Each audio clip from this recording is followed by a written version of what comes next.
pawb, mae'n mis Hydref ac hawl mis Hydref ydy Erthygl 12.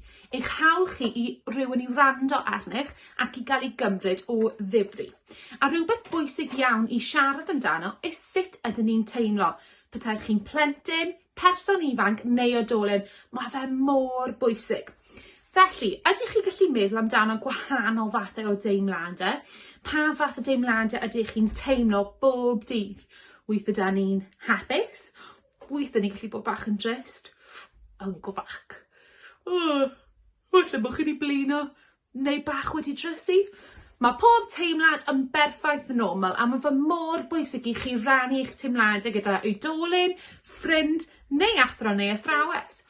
Felly, pam nag chi'n creu wal neu siart teimladau, naill ai yn eich dosbarth neu yn eich cartref, i gallu siarad a esbonio eich teimladau a sut ydych chi'n teimlo bob bore neu pob nos.